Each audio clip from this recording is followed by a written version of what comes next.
and welcome to the Remove the Guesswork podcast with me, your host, Leanne Spencer. My guest today was hailed as the saviour of British athletics in 2007. Having been to the Olympics as a sprinter, he then reinvented himself as a winter Olympian a few years later. His personal best in the 100 metres is a 10 seconds and 10.14, which is not that far from Usain Bolt's world record of 9.58. And now a retired athlete, he coaches other athletes on speed training and works for a company called DNA Fit, who provide genetic testing to athletes and the general public based on fitness and diet. Welcome to the show, Craig Pickering. Yeah, thanks for having me. That's a pleasure. Craig, you recently moved to Australia, I think. What is it you miss about the UK, or do you? Probably the only thing I miss is, well, there's a couple of things I miss. I miss my family, definitely. And then I miss Amazon, because we don't have Amazon in Australia. So if you want to buy books or anything like that cheaply and quickly, you can't do that over here. So what I tend to do is when I go home, I do a bulk order to Amazon and pack it up in my luggage and bring it back. But that's really they're the main things that I miss. Everything else is much better over here. Right, that's funny. I didn't realise Amazon wasn't as good out in Australia, because I use it all the time. Sometimes for same day delivery on items, so I needed some printer cartridges, bang, they arrived in the evening. I use Amazon all the time. I would really miss that as well. I didn't realise it wasn't that good in Australia. Yeah, it's terrible. I mean, Australia's a really big country, so obviously postage can take a long time. It's as big as Europe, so if you were waiting for something to come from Istanbul, that would take you a long time. It's the same in Australia.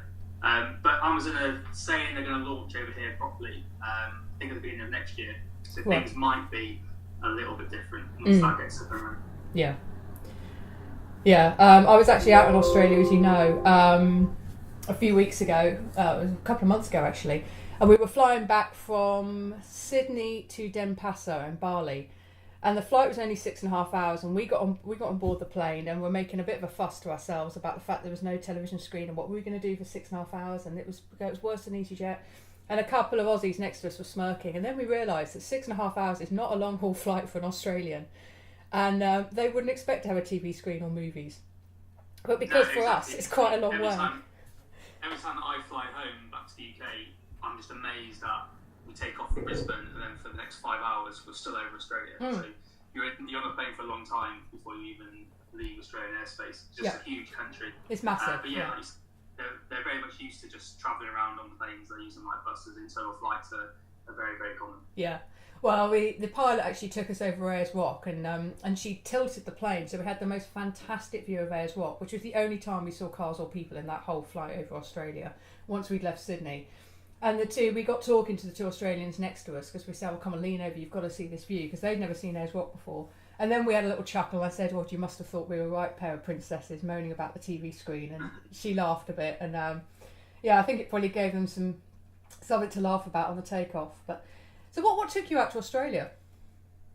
Well, my wife we weren't married when we moved over here, but we're married now. She's a doctor, so she was in the NHS for a few years and just kind of wanted to get out of that house, the opportunity to kind of travel. So we moved over here for a year for her to work in the emergency department over here, and the plan was to move back and then start doing all the grown-up things like start her training course, get a house, and then just basically live our lives. But after about 3 months over here, we both were just like, well, we quite like it out here. It's much better for her in terms of the working environment, because obviously the NHS has got plenty of problems based on its funding that it gets and things like that. The doctors are really under stress and under a lot of pressure. Whereas over here, it's a much better funded system. The government actually puts money into it, so the doctors over here are much happier. So she was happier out here. I liked the fact that it was quite warm. Like a lot of other things about Australia as well, the people seem to be happy all the time. So after about 3 months, we thought, well, let's stay here for a bit longer, which was an indefinite time period. And then we got awarded permanent residency at the start of this year. So we can't get thrown out of Australia unless we commit any crimes. So we're kind of here again for a longer period of time. And what we'll probably do is we'll probably apply for citizenship if we get that opportunity. So it's an open-ended period of time out here. We may well back at some point, but we've got no plans to. Yeah. Oh, amazing. I say lucky. Presumably you went through the applications and everything else and made it happen, but to get permanent residency, I fear for me at 42, working in the health and fitness industry, it's either nil point and too late. But I'm told that the criteria changes all the time, but I still don't think Australia's crying out for people in the health, fitness and wellbeing space, so I'm not holding out any hopes. Yeah, and I was very lucky that my wife was a doctor, so basically I just got on the back of her. And then since we've come over here, it's become much harder for doctors to come over, because obviously since the Brexit vote, there's been a large upturn in UK doctors trying to come over here. Oh, really? Basically, yeah. So they make it even harder now for people to come over and get visas in less period of time and things like that. It takes a bit longer to get permanent residency. So we were probably like the last people to be able to do it properly. That loophole's closing now. Yeah. Okay. So tell us what you're doing out there. What sort of things you're working on at the moment? Yeah. So I was lucky that when I retired from sport in 2014, which is like a really stressful time period for anybody that's an athlete, because you obviously spend every day of your competitive life waking up, going to training, coming back, and that cycle just repeats. And kind of, if you're getting older, you kind of think about retiring. I had to retire when I was 27. So you kind of have a plan in place, but when you're younger, like I was 27, you don't really have a plan in place. You kind of think you've still got 5, 6, 7, 8 years left as an athlete. So I had to retire off the back of the Sochi Winter Olympics. So my plan was to do 2 more Olympic cycles in bobsleigh, so 8 years essentially. And then one day I was told that dream could no longer happen, and I had basically 6 weeks left of money left, and then I had to find a job. So I was fortunate that a couple of my friends, or one of my friends, Andrew Steele, who's a 400 metre runner, I went to the Olympics with in 2008. He was working for a company called DNA Fit, and he said, I just need someone to come and do some science work, or was really a couple of degree in sports science. So I was fortunate that he sort of threw me that bone. I was working there part-time, and then I went full-time. And then when I moved to Australia, they were happy for me to carry on doing it, working remotely. So that's what I do now. So I'm full-time at DNA Fit doing that. I travel back to the UK sort of 4 times a year to head up all various different science meetings. So I head of sports science at DNA Fit, and I'm also studying for a doctorate from the University of Central Lancashire. So there I'm kind of looking at the relationship of genetic testing and whether it can be useful in sport. If it can be useful, how you would use it to improve sport and performance. Right, okay. Well, that's a topic, as you know, that I'm really interested in. I think that personalisation is one of the... I don't even want to use the word trend, because I think it's beyond that. I think everything will become much more personalised, whether that's functional medicine, things like DNA testing, blood testing, and other kinds of things. And the cost will come down as well, and the availability. I think there's talk of the NHS, and if your wife is privy to any of this, but the NHS will start using things like DNA testing and other personalised forms of medicine or self-quantification or self-monitoring. But what are your thoughts on that? Yeah, so I guess people have known for a long time that everybody's different. So kind of intuitively, if you're on a diet and you kind of diet with your friends, you might notice that somebody loses a bit more weight, whereas one person doesn't lose any weight. Or if you go to the gym and exercise, you might notice that someone gets stronger and some people don't necessarily get quite strong. If you're a trainer, you'll notice that in clients. If you're just a normal person, you'll notice that in the gym. We notice that when we watch TV and watch athletes compete, why they're so much quicker or better at their sport than we are. So they're kind of, we know intuitively that we're all very different. And now the last sort of 10 years or so, we've been able to kind of explain, or at least partially explain, why those differences might happen. And that's why kind of the field of exercise genetics and nutrigenetics, which is the study of genes and nutrition together. So where that kind of came from a little bit. So these scientists knew that there were these differences and they wanted to help to explain them. And now we kind of know that more or less 50% of the variation between people is down to these differences in our genes. And there's only very small differences, but they can have sort of quite a large effect when they're all added together. And that's in everything that we do, because everything's governed, everything biological is governed by our genes, essentially. So if we take medicine, how we respond to that medicine is partially determined by our genes. If we watch a scary film, how we respond to that scary film is partially determined by our genes. If we lift a heavy weight, whether we grow muscle or not, or to what extent, is partially determined by our genes. The constant within that is that there is some influence of genetics. So if you can understand that, then you can determine what predisposes people to certain things. And if you know someone's a bit more predisposed to, for example, type 2 diabetes, you can give them much more personalised recommendations, which would be, okay, in your case, we really do have to limit the amount of starchy and simple carbohydrates you have we don't know for sure for you. Everybody shouldn't be obese, but for you, that's a really much larger risk factor. And also, we can give you match training around that. We know with athletes, for example, they use various different supplements. We'll get to the point eventually where we can say, okay, this person needs this much caffeine at this time point, whereas this person needs a bit more caffeine, slightly shorter period of time before they exercise. We're not there yet, but we will get there. And then obviously that will definitely extend into the NHS and health and various different things. And it will probably truly extend into most areas of our life, where instead of having just a one-size-fits-all approach to advice, we'll be able to have some extra level of personalisation, whether that's just 2 different choices as opposed to 1. That might be just that's what it is, but that's still an extra level in what we can do right now. And at some point, it will become even more fine-tuned than that, especially when it comes to kind of medications that people respond best to. So there is a large scope for this to get a bit better. Yeah, let's come back to that. But could you explain at a sort of basic level how the science works? Yeah, so basically, we've all got this DNA in our cells, and pretty much every cell in our body. So you imagine it's like an instruction manual for our body to produce proteins that are found in our body. And these proteins, that could be our skin, could be our hair, could be our nails, could be our muscle, can be enzymes, can be hormones, can be the immune system. Basically everything in our body is coded for by these genes. And every time these cells or these proteins are made, our body opens this instruction manual and it reads it. And so that enables it to put together these proteins really nicely. But we'll all have a very slightly different instruction manual in our genes. We'll have very slight variations in this code. So one letter might change at a certain position, and that will change the meaning of the sentence as the body reads it, essentially. So that will change the protein which is produced. And that might mean that you produce a bit more of that protein or a bit less of that protein, or the protein doesn't work quite as well. That can also then have a knock-on impact to the biological function of that, which means that if you produce more of this protein, you might metabolize something a bit quicker. And if that's caffeine, then that means you metabolize caffeine quicker, so you can probably tolerate slightly more of it than other people. Same for medication. So it's just very small changes at the genetic level, which can have quite a big impact or quite a small impact, but at least some impact on how you respond to various different things.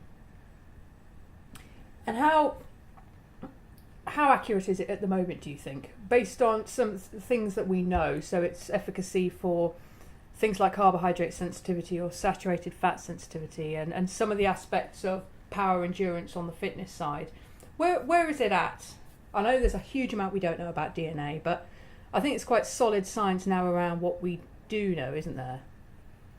Yeah, what we know we're fairly sure about, but what we know is actually quite a small amount of the variation between people, but it is enough that you can use that information to make changes. So for example, at DNA Fit, we've got 15 genes, well, we've got 14 genes with 15 different variations within them that we look at with regards to how well you respond to power training or endurance training. And that's an incredibly small number of genes which will impact how you respond to exercise.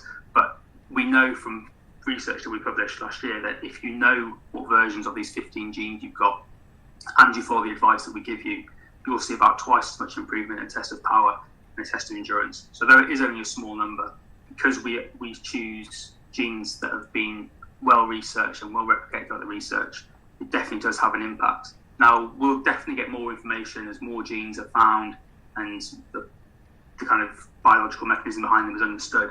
We'll have more and more genes to the algorithm, which will enable us to make or give better advice. But it doesn't mean the advice we give now is incorrect, and the research tends to indicate that it is correct advice we give. Cool. I mean, did you have access to any of this science when you were competing? No, so it's much newer than that. So I kind of wasn't. Well, I retired in 2014, and it didn't really know it existed then. So the cost of it's come down quite significantly. About sort of 20 years ago, it cost close to $1 million probably to have this kind of test done. And now it costs much less than that, and eventually it'll sort of almost be free. So the cost was a big impact, and one of the bigger impacts as well was kind of people don't really know you can do this, or they don't really know how useful it can be. So without people knowing that, you can't really use it. And sport's one of those funny things where sometimes they require a lot of evidence to take something on, sometimes they don't require any evidence. And genetic testing is one of those things that they kind of sit on the fence about. So yeah, it wasn't available to me at all as an athlete. I think it would have been quite useful for me to have, at least early on in my career, because athletes pretty much know how well they respond to various different training things or recovery techniques and things like that. But it takes them a long time to figure that out. So you might change something in training and not find out that's been successful for a year. You have to experiment with loads of different things until you find something that fits, and that can take you 3, 4, 5 years before you kind of hit on something that you think works quite nice. So that's a really costly time process for an athlete. If you think an athlete's career is perhaps 10 years long, they spend half of that messing around, experimenting with different things. That's kind of half their career where they haven't been as optimal as possible. So one of the things where DNA testing might be useful is it can make you aware of how you might respond to certain things, so you can focus on them a little bit more. So really good example is that when I was an athlete, I always thought that the harder you trained, the better you got. And that's just not the case. But yeah, I know that now. But as an athlete, I didn't necessarily know that. So I trained really hard.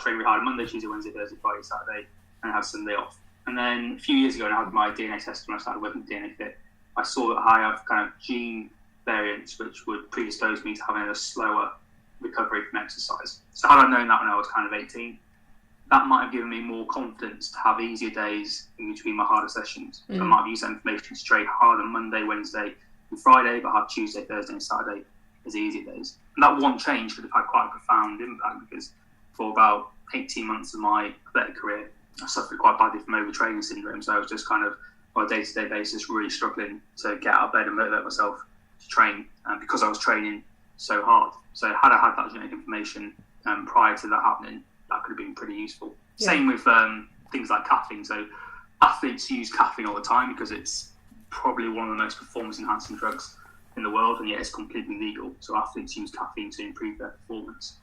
And I used to see a lot of my competitors just kind of like have a lot of caffeine.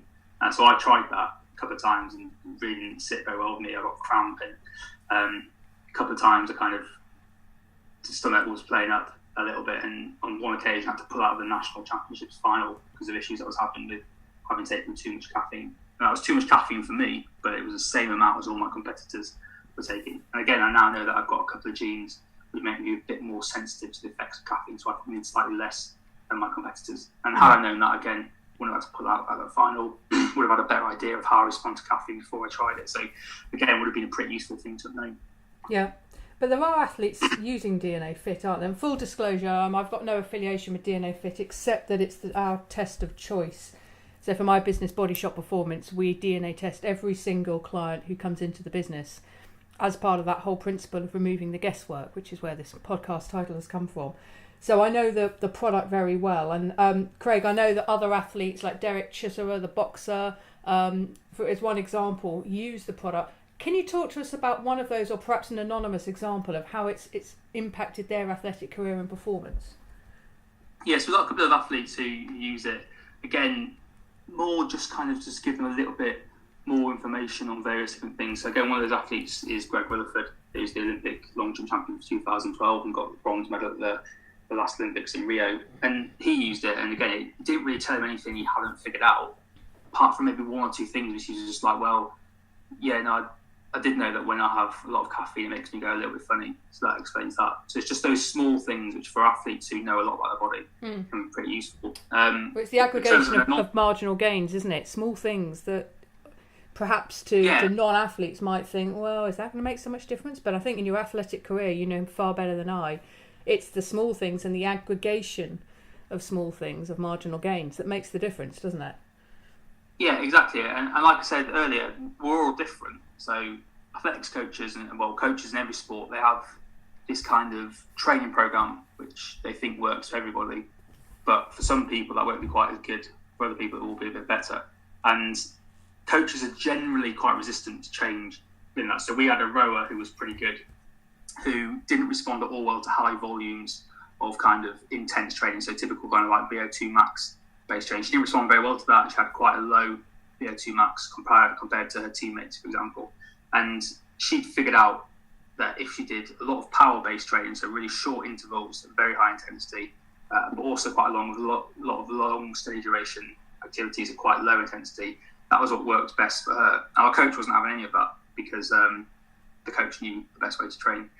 So that athlete ended up kind of leaving the coach's program, spending 2 years training by herself and with a new coach on the new methods that she'd been using, then rejoined the program 2 years later and went on to be very successful. And then when we just tested that person's DNA, we found again that she had gene variants that showed that she responded very well to power training, but not particularly, or not quite as well as aerobic type training. So again, would have been very useful for her. So we do have kind of examples like that all the time where we just work with athletes and just find one or two things which makes a small difference to them individually, but that small difference can be a big impact on how well they perform at the highest level.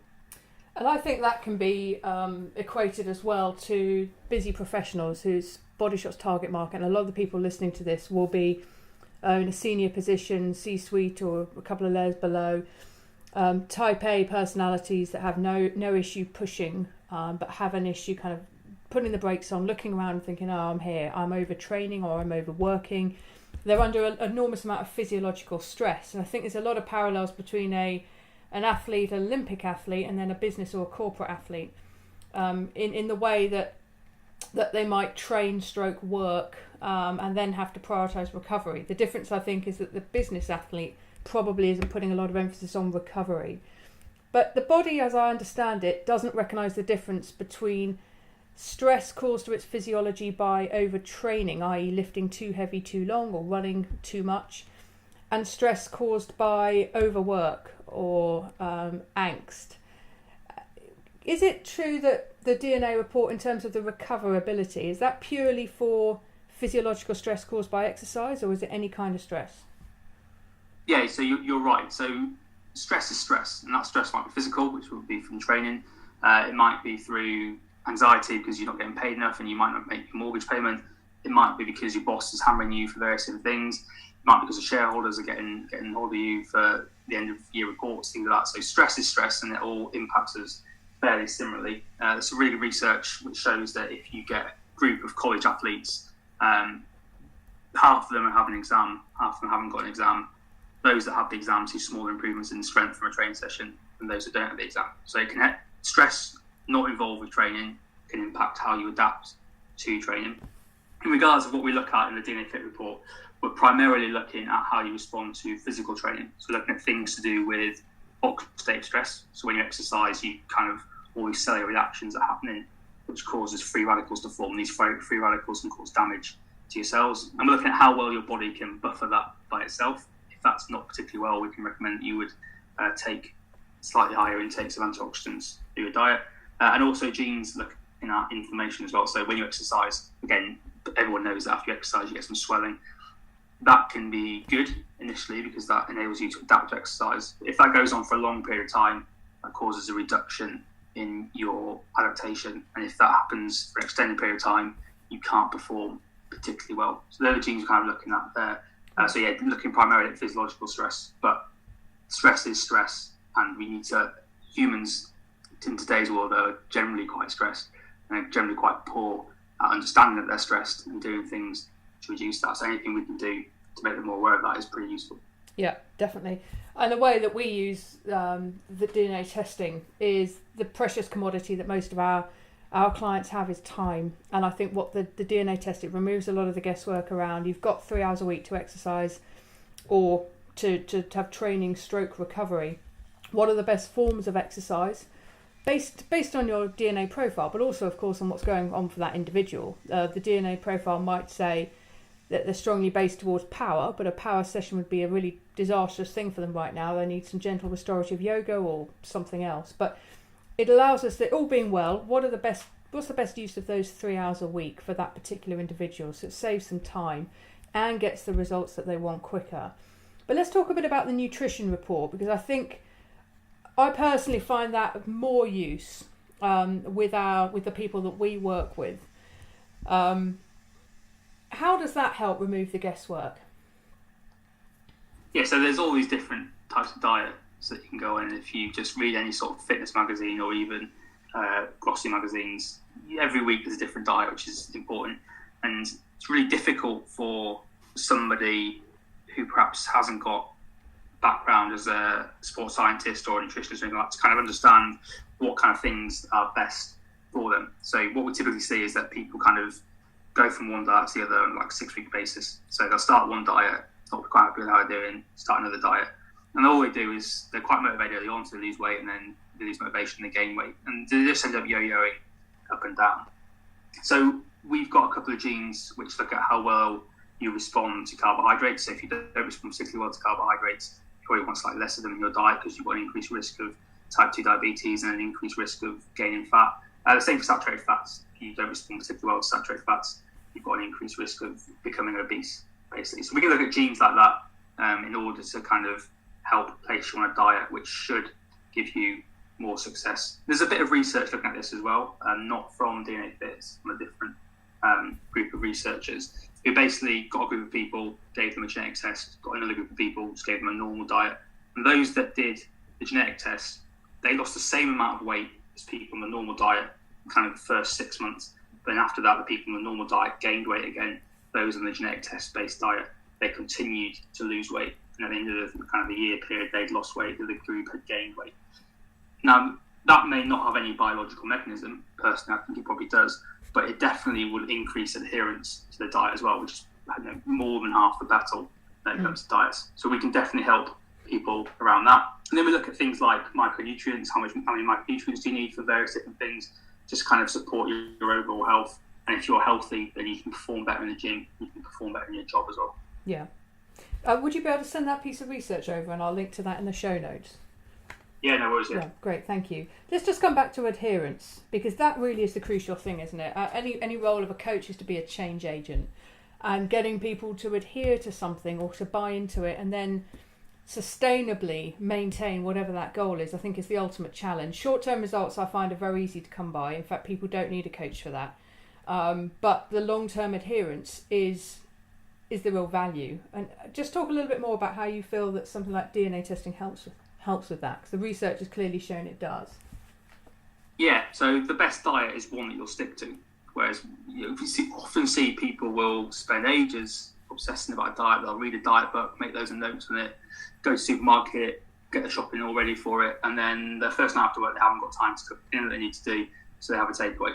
So no matter how good your planning is, if you can't do those things in your daily life, that diet's not going to be successful for you. Added to that is that people don't necessarily know how they're going to respond to various different things. So when you see a diet, for example, perhaps you'll see a paleo diet or a ketogenic diet, for example, where you just don't eat any carbohydrates, but you eat loads of fat. That's going to be good for some people. For some people, that's not going to be particularly good. And you don't really know if that's good or bad for you until perhaps about a year down the line. And in that time period, you might come across another diet which you want to follow. So you might switch to that diet. Like I said, you just always continue switching. Whereas if you do a DNA test, then you'll find out what your genes suggest you respond best to in terms of nutrients and what you respond slightly less well to in terms of nutrients. So you can match a diet to that. And then if you know that you're matched, if that diet is matched to your biological makeup, that makes you more likely to stick to that diet and make those changes. So you adhere to it for much longer. As an end result, you get much better results. Yeah, I agree. And from personal experience, I find that to be the case. I mean, my carbohydrate sensitivity is very, very high.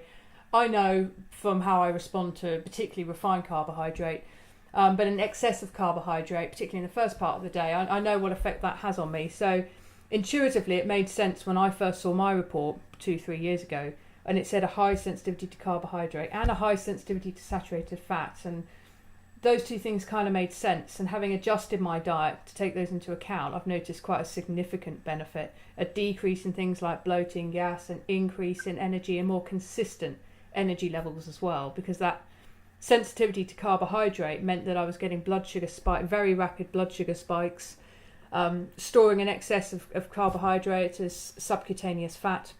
So that aspect was really interesting to me. And I think it just helps people to obtain a blueprint for good health, doesn't it? And I think it also feels right when you're eating a diet that is clearly been tailored to suit your body, to suit your DNA, that minimises inflammation, makes sure you're getting the right balance of macro and micronutrients. It helps the body to find that natural set point.